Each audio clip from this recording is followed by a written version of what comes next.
Hare Krishna everyone from Switzerland, Mila here. Do you want to spend the afternoon with me? It is 2:30 and I have an appointment at the Swiss hospital for iron drops, actually iron injection. My doctor is convinced that as long as I am vegetarian, as long as I don't eat meat, I will suffer from low iron. Even though I keep on telling her, I know people, I know relatives, I know here neighbors that eat meat almost on daily basis, but still they have very low iron, but she's not convinced. She has her own theory. So what to do? But my personal opinion is, as long we women have the monthly periods, we will be probably suffering this. I hardly know anybody who doesn't have low iron and is a woman. So now come with me to the hospital.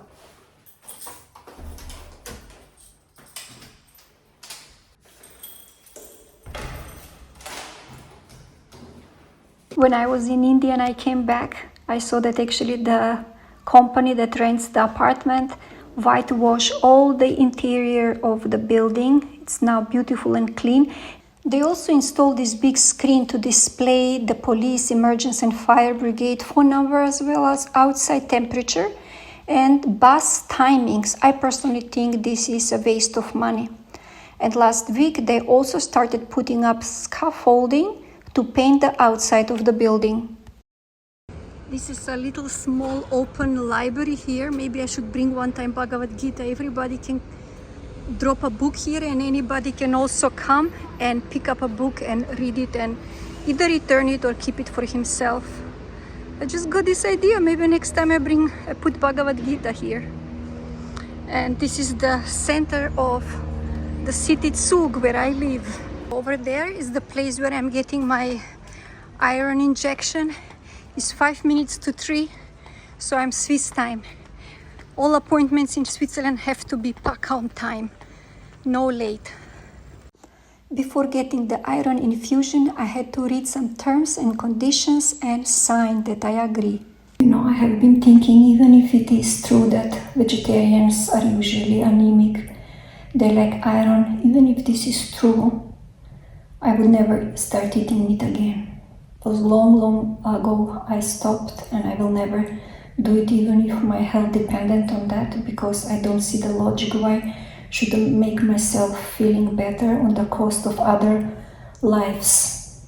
It just makes no sense, and that's the main problem why this world is going where it is going, because it lacks empathy, it lacks love for those who can't speak. And I think it was Plato or Aristotle, one of those long ago sages and thinkers. They said, as long as there is meat on the plate, there will be never peace in the world. And I strongly believe in that. What is your opinion? Let me know. Are you vegetarian? I have been lying here for about 30 minutes, and as you can see, the bottle is slowly getting empty. I think it will take maybe 5 to 7 minutes more, and then I have to go in the waiting room and wait there 30 minutes to see how my body is reacting. That's the rule here in Switzerland. And then I'm out of here.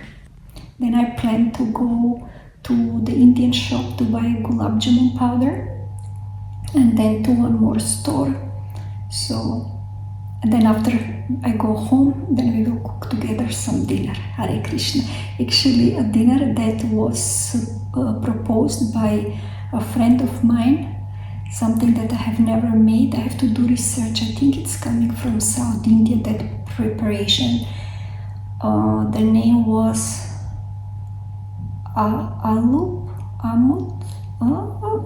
Wait, I have to Google quickly and then I will be back. Okay, I checked, it's appam. I don't know where I got it. It's alup. I knew it's something with A starting. So appam.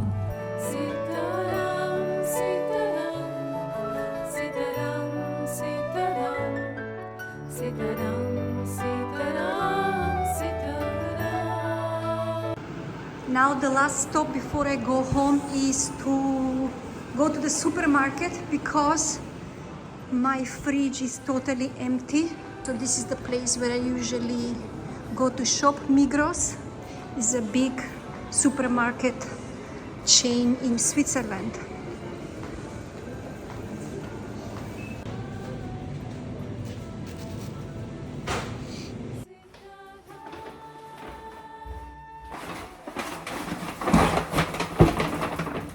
From the Indian shop, I bought peanuts or mangfuli, urad dal, mustard seeds, and green chilies. And for this I paid 13 francs.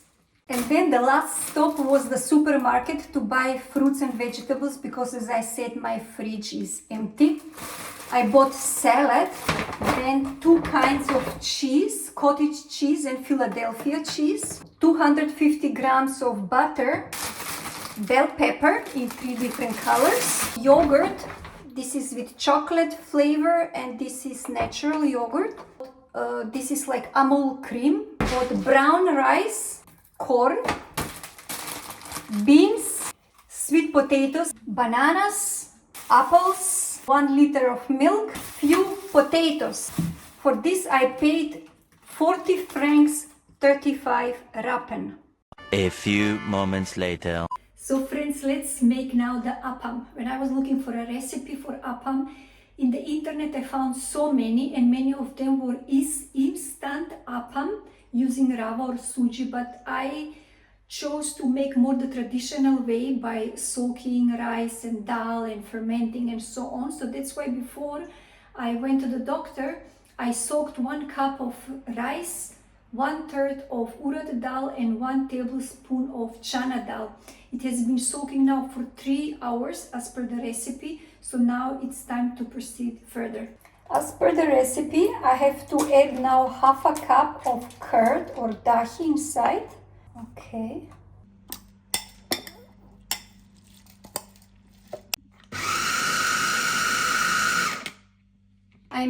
I'm adding salt, and then it says mix it with hands.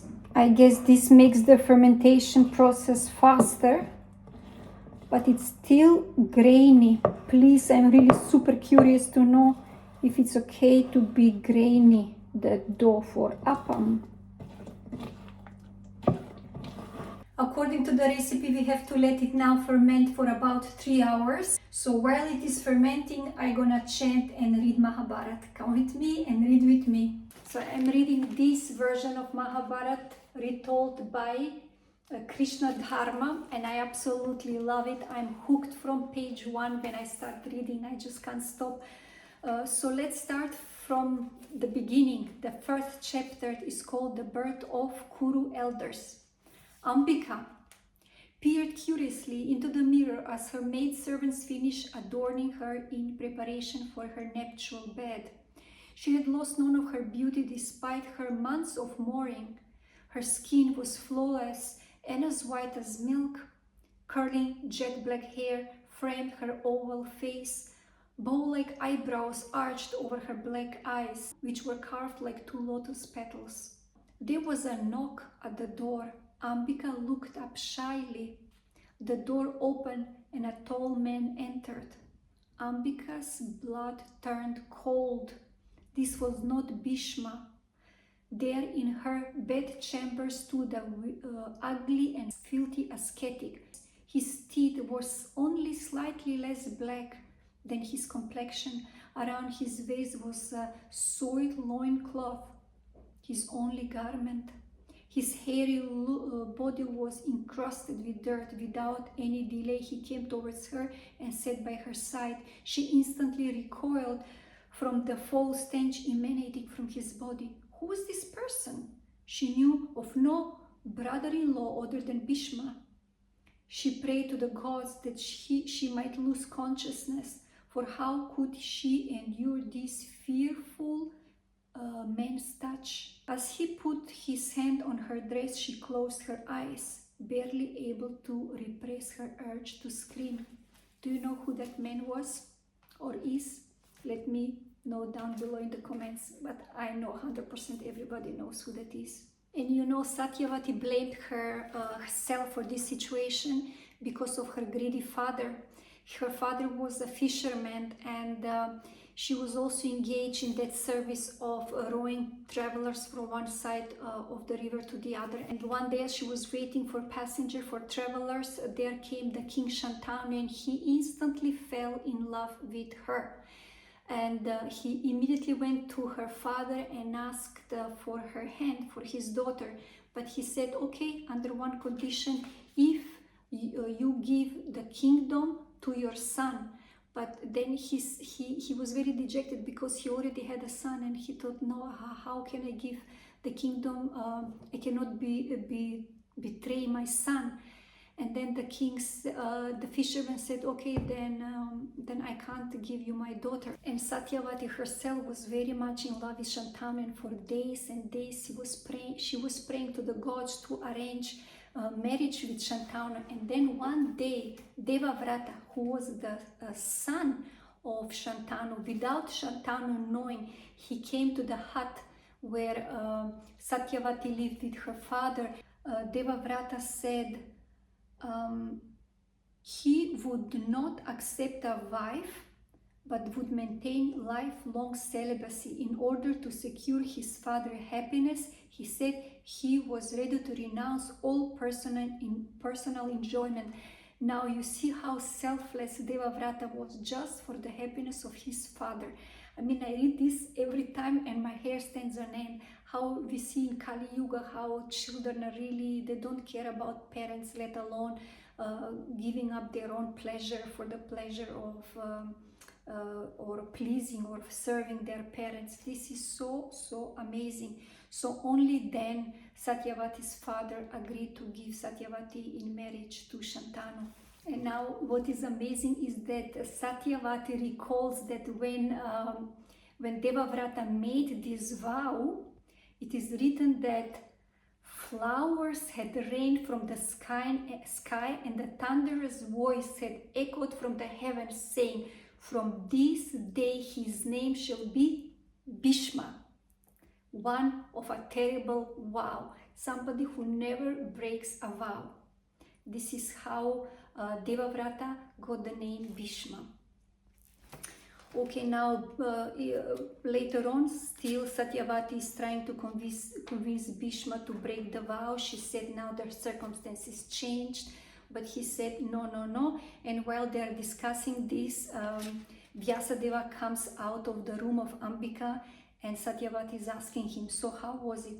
Will there be a powerful son born? And then he said, raising his hand in blessing as Bhishma stood up, the sage replied to Satyavati, the queen will bear a son who will be as strong as 10,000 elephants. He will be vastly intelligent, wise and prosperous. He will have 100 sons, but, O pious lady, for the fault of his mother, he will be born blind. Why blind? Because Ambika, out of fear, she closed her eyes in the moment of the conception. And then later, Vyasadeva is also going to Ambalika to conceive there a child, and she didn't close the eyes because she already knew how her co-wife's son will be, but she turned pale. So when he came out of the chamber, again Satyavati asked him, so will there be a powerful son? And he is saying, yes, there will be a powerful, intelligent son, but he will be pale. And who is that son? That son is Vidura. And the blind son is Dhritarashtra. And then Satyavati is really is terrified, kind of. So she's saying, okay, please come one more time. Come one more time and try with Ambika. And then he's entering the chambers of Ambika, but because she's so afraid, she's asking her maidservant to sleep with Vyasadeva instead of her. So she gives her jewelries and cloth and everything, the ornaments. But the maidservant is so lovely and so humble that first she bowed down at his feet. She serves him, she gives him delicious food to eat.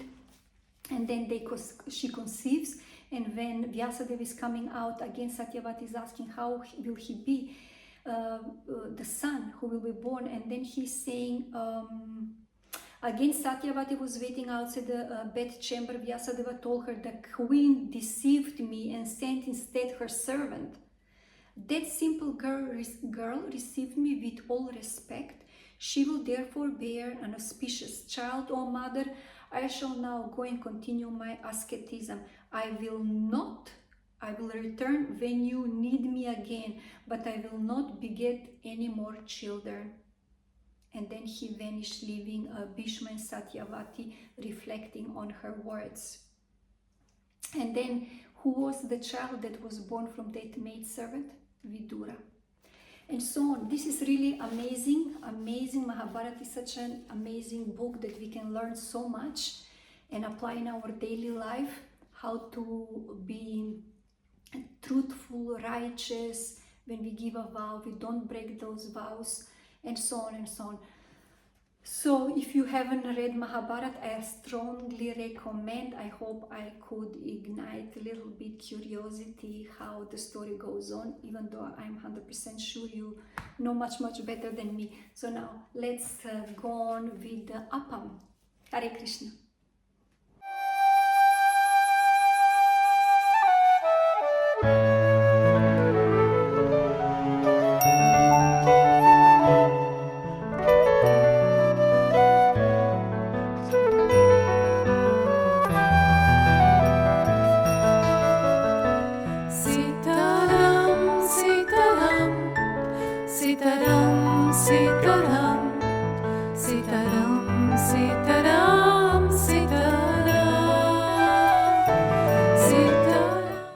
Friends, this is how my first appam in life turned. I think from eye is not so perfect. It doesn't look perfect. I don't know if you can see it.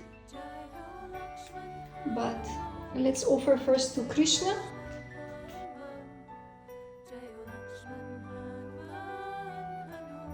Now it's time to try the appam.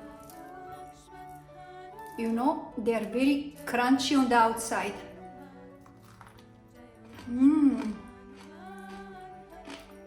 And soft on the inside. Actually, I'm very much proud of me. My first appam came out successfully. And it's tasty. Maybe a little more salt I could add, but otherwise, besides that, it's perfection. When I was doing research for this recipe, there were so many recipes out there. I chose one. If you make appam, if there is some South Indian lady watching this video, please let me know how you prefer to make appam, by fermenting the dal and the rice like the way I did, or the instant one with rava or semolina. What's your favorite way and what is more tasty? Thank you very much for watching. देखने के लिए बहुत धन्यवाद. आपसे अगले हफ्ते मिलता है एक नया वीडियो के साथ. हरे कृष्णा.